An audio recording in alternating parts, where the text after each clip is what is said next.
kailangan mo na i-apply ngayong 2024 itong tips na i-share ko sa inyo sa video na ito. And I believe, trust me, mas ma-inlove nga ang isang lalaki sa'yo. Mahihirapan siya na i-resist ka. Okay? So, kung gusto mong malaman, tara, simulan na natin.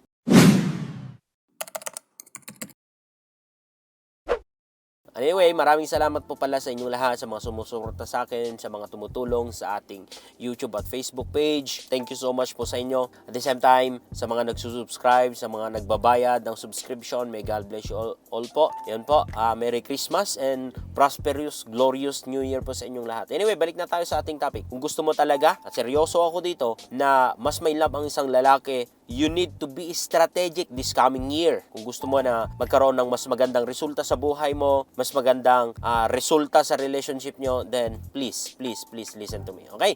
Ano ang number 1 na tip ko sa inyo?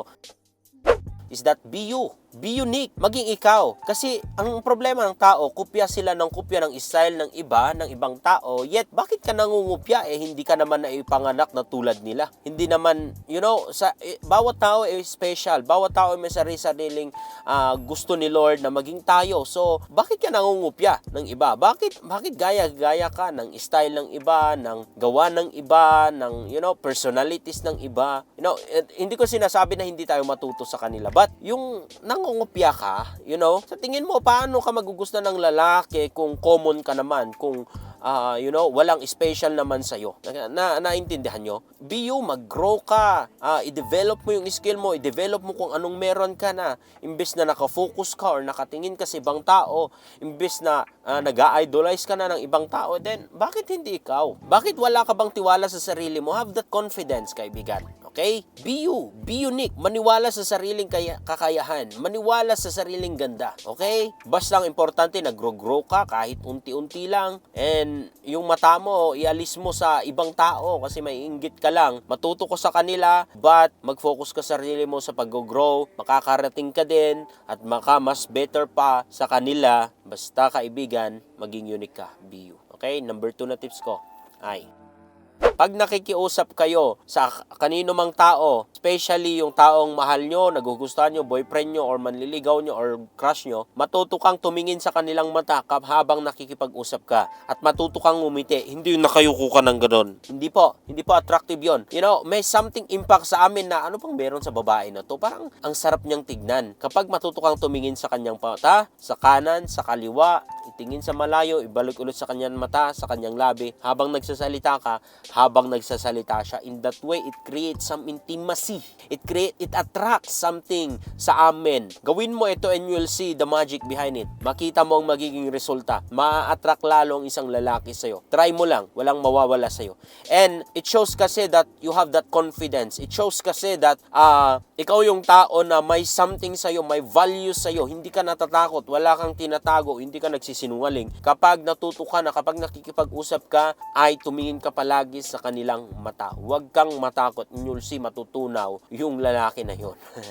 Yung lalaking gusto mo. At mas lalo siyang may in love sa'yo kasi it creates something sa aming isip, sa aming puso. Kasi yung tingin mo pa lang may, sa amin na naisip na ano kayang gusto niya. And in that way, kapag naisip namin yung isang tao, ikaw din mismo, kapag naisip mo yung isang tao, it creates some questions, curiosity na mas mapalapit or mas naghihila sa amin para mas mapalapit sa inyo. I hope na naiintindihan nyo yung principle behind it. Okay? Number 3 na tip ko ay, ask him question that is not boring. Something na hindi common or hindi tinatanong ng karamihan na tao. Kasi paano nga sabi ko na magiging uncommon ka, na magiging rare ka, na magiging special ka, na magiging challenging ka, if you are that common, even yung mga tirada mo sa kanya is that very common, yung style mo is that very common, and even your question is that very common, magiging boring.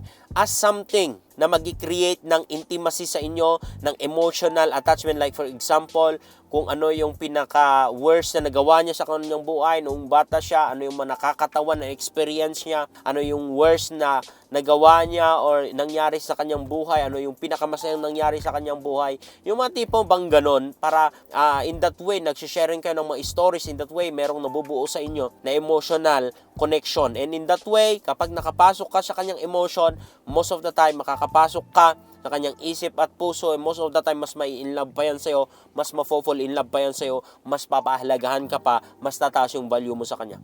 Okay, gawin mo yan this 2024. Next ay connect with Him this 2024 emotionally. Hindi lang panay physical, hindi panay sex, hindi panay yakap, hindi panay halik. Kilalanin mo siya emotionally. Establish connection emotionally. Tulad nga ng example ko kanina, sharing some stories, pero hindi lang yon. Kailangan mo ipakita ng sympathy mo sa Kanya. Kailangan mong ipakita na may tiwala ka sa Kanya. Kailangan mo ipakita na siya ay isang hari, may quality ni isang hari, na meron siyang talento, na meron something sa Kanya na, i-appreciate mo yung hindi nakikita ng common na tao. Yun ang makita mo dapat sa Kanya. Yun yung i-appreciate mo dapat sa Kanya. Yun yung establish mo sana sa Kanya. Yung mararamdaman niya or merong affirmation sa Kanyang masculinity. Dapat yun yung mga ina-establish mo. At hindi lang panay mukha, hindi lang panay paganda.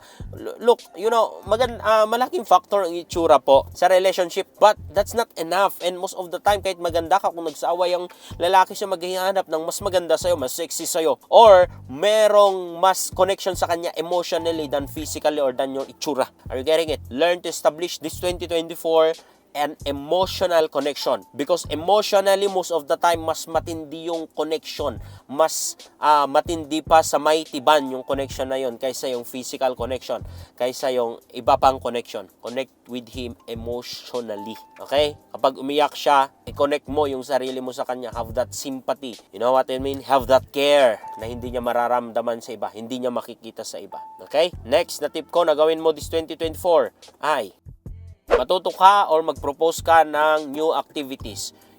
Activities is very important sa relationship kasi mas nagkakaroon kayo ng time sa isa't isa. Connection sa isa't isa, not just emotionally, but also spiritually. You know what I mean? Sa mga activities na yan, pwedeng nade-develop yung trust nyo, pwedeng nade-develop yung comfort nyo sa isa't isa, yung nagiging comfortable kayo sa isa't isa sa mga activities na yan. Why not na mag-go kayo, mag-hiking? Why not mag-go kayo na, mamasyal or do something na hindi nyo pa nagagawa sa buhay nyo? In that way, trust me, magkakaroon kayo ng mga memories, magagandang memories. In that way, mas makikilala nyo pang isa't isa, may mga new emotions na involved, napakaganda para hindi boring yung relationship mo. Most of the time, kaya nag-give up ang isang tao sa iyo kasi boring ka. Kaya this 2022, learn na mag-explore, learn na mamasyal. Especially kung meron naman kayong extra, huwag nyong pagdamutan yung sarili nyo, huwag nyong pagdamutan yung relationship nyo, mag-invest kayo dyan. Yun na lang, hindi 100% and hindi palagi naman. Okay? Next na tip ko na gawin nyo this 2024 ay sharing goals and dreams this 2024. Hindi lang yung panay I love you, hindi lang yung panay, kilig-kilig na ganyan, pero wala namang purpose or patutunguhan or dream or goal sa buhay. Kung gusto mo na mas may love ang isang lalaki sa'yo, establish dreams. Begin to plans or to do. Hindi lang panay pangarap, kundi gumawa din ng action this 2024. Okay? Tumatanda na kayo, hindi na kayo mga bata. Tumatanda na kayo. Kasi walang kwenta ang relasyon kung hanggang I love you lang, kung hanggang sweetness lang, kung hanggang mga kilig lang, kung wala namang magandang future. Magiging problema nyo ang pera in the future, ang financial, malaking mga factor yon. Kaya hanggang ngayon, kung gusto nyo na ma-involve kayo sa isa't isa, kung gusto nyo ng mas deeper na connection sa isa't isa, kung gusto nyo na merong mabubuo na sa imahinasyon, sa isip at sa puso ng partner nyo, is that dapat meron kayong goal. I-propose mo or sabihin mo yun sa kanya, i-open mo yun sa kanya, at maaaring magtulungan kayo. In that way, mas nabubuo yung trust nyo sa isa't isa, yung pagmamahalan nyo mas mag-grow at makikilala nyo ang bawat isa. Okay? I hope na meron kayong natututunan. Next na tip ko na gawin nyo this 2024 para mas may love ang isang lalaki sa'yo ay moving on from bitterness of the past. Please, iiwan nyo this 2023 kung ano man ang past nyo nung 2010, whatever na nangyari, anumang bitterness, anuman ang nasabi niyang masakit sa'yo, anumang ang rejection na napakita niya sa'yo, whatever kind of rejection, iwan nyo this 2023, mag-move on na kayo sa mga pait at hurt na naranasan nyo, and looking forward this 2024, maging positive this 2024, mas magkaroon ng goal, dreams, sabi ko nga kanina, this 2024, in that way, mas na-eliminate na natatanggal yung mga toxic na nangyari sa inyo at toxic sa buhay mo. Please, kaibigan, Past is past. Huwag nyong i-involve sa present. Mag-focus kayo sa present or mas matakot sa kayo sa future. Dapat yun yung goal nyo kung ano yung magiging future na buhay nyo.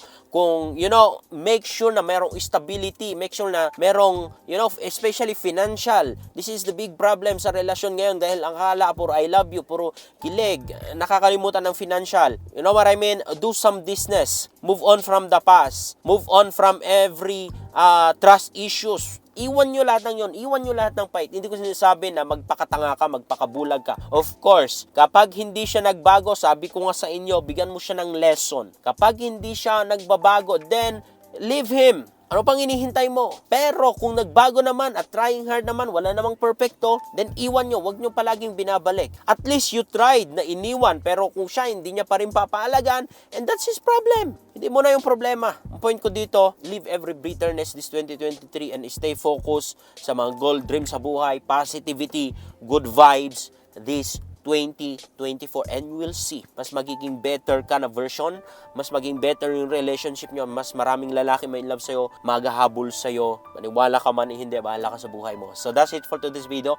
I hope na meron kayong natutunan. Merry Christmas and glorious, blessed New Year. Bye. God bless.